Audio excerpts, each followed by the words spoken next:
Everybody, this is Sherry at djsundry.blogspot.com, and today it's time to make another Mother's Day card. Now I have one more to make after this one, maybe two, but probably just one. And I have already done most of the prep work on this one, and it's kind of fun. I'm making this one for my mother-in-law. So there's a few things that I wanted to just show you to get out of the way. I use this Fiskars punch, and this is for the inside. This is the scallop sentiment punch, and I'll show you later where I use that, but I just wanted to show you that too so we could get that out of the way. I also distressed most of my light pieces with the antique linen distress ink and just a foam makeup sponge. And then the only stamps that I'm using for this one is for this Hero Polyclear rubber stamp set. And I'm using this one right down here. Let's see if I can move it up a bit. That says Love Always. And I've already done all my stamping. And then I use my Cricut craft room. And that's where I did the bulk of my card, was in the craft room. And we'll talk about those cuts as we come to it. So to start with, I have this piece of paper from Paper Tray Ink that I have cut. It's an 11-inch paper, 11 inches, but cut in 5.5, so I'll have a 5.5-inch square card.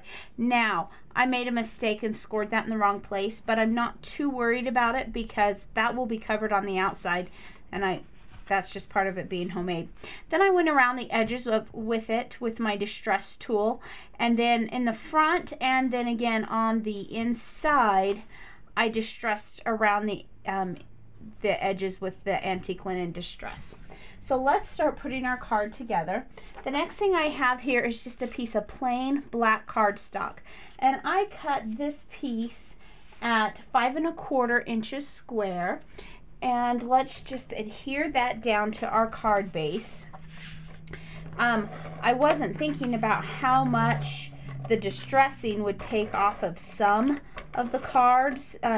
Some cardstock just distresses better than the others. But that's okay. Now I've already kind of goofed on this because I don't want to adhere this down yet. So hopefully I'm good. I'm okay. I'm going to use this. I don't want to adhere that to my card base quite yet.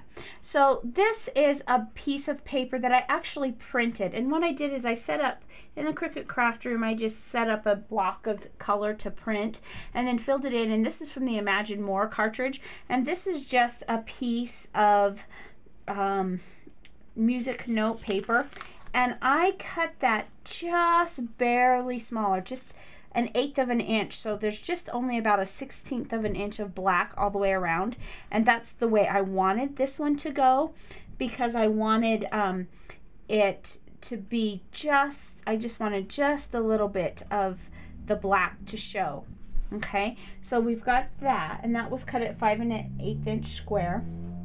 And then we have our next piece, and this is just a piece of black cardstock, and it's actually going to kind of go up here like so. But let's put our layers onto that. I used Elegant Edges, and again I went into the craft room and I cut these different pieces. This cardstock is Vintage Cream from Paper Tray Ink, and I cut a piece of using the same Vintage Cream, and I inked around it with the antique linen distress. And I'll have to put the sizes on the blogs. I believe I cut this based on the width. I cut it at about 3¼ inches in width, and then I linked it so that it would proportion the height to the width. And then this is the main feature of that same cut, and I cut it just a tad bit smaller at about 3 inches wide. And again, I distressed along the edges, so I've got the music paper here, just like so. And we're going to go ahead and adhere that down.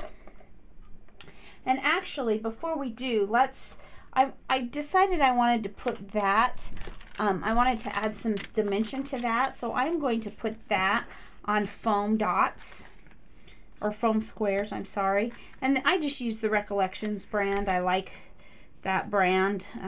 They're easy to use, but some brands that I have purchased in the past, a bad thing about those brands is that the paper for the second layer is difficult to get off, and I find that the Recollections is a little bit easier to get off than some of the others I've tried. Now, I'll admit I haven't tried a lot of different brands, but that is one of the failures that I've had with another brand that I have. It's just really frustrating to try to get the thin little paper off, and I'm not even sure what brand that was, so I can't even tell you.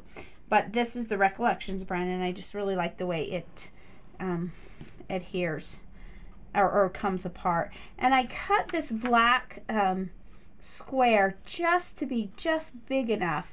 I was hoping that the vintage cream would be enough of a contrast, but it's really not enough of the contrast from the print to the print. And if you notice, this also has the music print, but it's quite a bit smaller. And that's because, again, in the Cricut Craft Room, I filled it with the same print from the Imagine More cartridge. And when you fill it like that, you have the ability to be able to, when you fill it, it sizes the pattern to the size of the print that you're using. And so then I have some music notes here. That's a little bit too big. Let's see, how do I want to adhere this? Let's go ahead and just use the HEG. I think will be okay. And this is the music notes.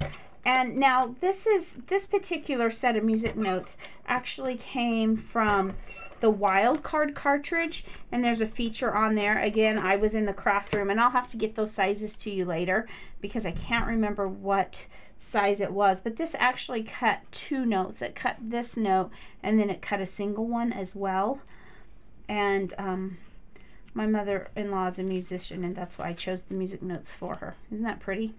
Just very simple there. Okay, now the next thing I want to do is I got this Sterling Tuxedo twine from 3 Girl Jam, and I want to place it on here. And I played with it, and I actually tied a bow because I wasn't going to run it all the way across. And then I thought, you know what, I kind of think instead of tying a bow, I just want a simple knot bow, a simple knot tie. And so because I don't want it too, I'm afraid it takes away from the cards with the way the bow looked. So I just thought, well, I'll just make a simple knot here. And that's why I haven't adhered this to the front of my card yet. Just like so. And then I will just move that out, down and around. This ribbon from 3 Girl Jam is so fun. It's so soft. It definitely has a mind of its own, and it kind of goes where it wants to go, and that kind of adds, I think it adds to the interest of the card. So I think I'm going to pull it down just a little bit more because I do have another element for the card. So let's just move it down.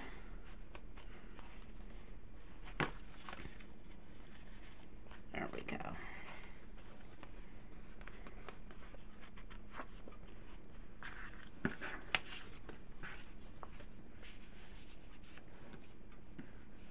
And that is just about where I want it. So I'm going to go ahead and adhere this piece to the front of my card now.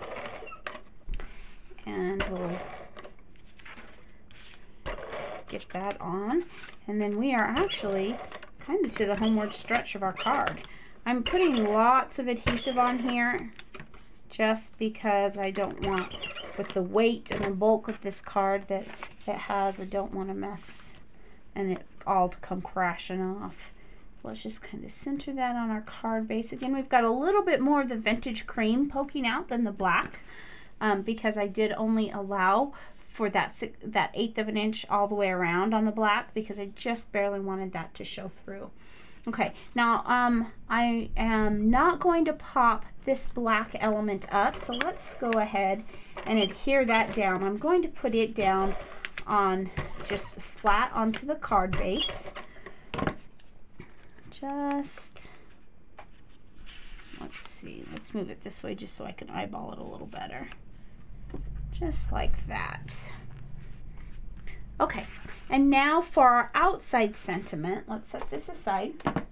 I cut a piece of the vintage cream cardstock at 3/4 of an inch wide, and I didn't even measure it. I just kind of centered this and then eyeballed it, because what I'm going to do is I'm going to slide this under and let it come off there.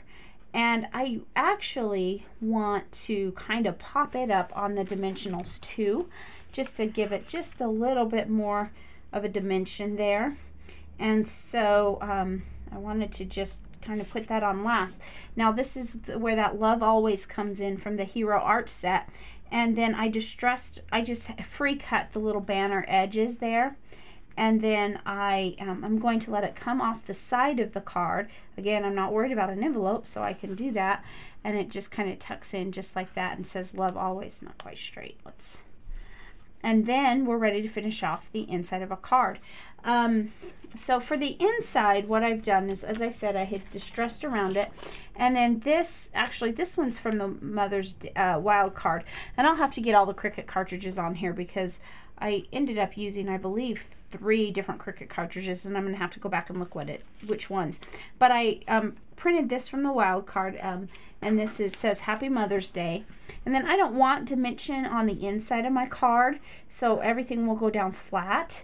And I took this piece of the same paper, and this is 1.5 inches, and then I took a piece of black and matted it just a little bit wider, so we've got about an 1/8 inch sticking up there and a 1/4 inch down here. And this is where I use that Fisker Scallop Sentiment Punch set. And I'm just going to adhere that down. And just center that right about there, just like so. Then I ran the sentiment through the Xyron sticker maker because that's just easier for me than dealing with zig pins or glue pins or whatever I may have. And that's just the way I like to do it. And I think I'll center that right down there, which doesn't leave a lot of room for my husband to write in there for his mom, but it's plenty. And he can go around and down the sides or something like that. So there we have the inside of the card, and there we have the outside of the card. Just very simple. And I think one thing I want to do is I have these gradient jewels from Creative Charms. Let's see. I'm thinking maybe I'll stick one of those right here just to bring in that black back into the cream one more time. And maybe I'll stick one on the other end as well. There we go. There we go. Love Always. So thanks for watching. I hope you enjoyed learning to make this card, and have a great day.